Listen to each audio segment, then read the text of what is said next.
So in this short tutorial, I'm going to show you 3 ways to fix Instagram chats not showing in less than 1 minute. So the first way is you have to open the settings on your phone and then go to the apps manager. Open the apps. On this page you will find all the apps that you have on your phone, and after that you have to go down, click on the Instagram app and click on this option. It's called Force Stop or Stop Now.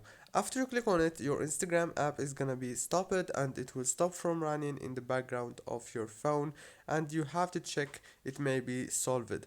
The second solution is you have to go back to the settings, go to the wireless and networks, and then go to the airplane mode, enable it, and then disable it. That's the second solution. The third solution and the last one is very simple. Just turn off your phone and turn it on again, and the problem may be that's the solve of it.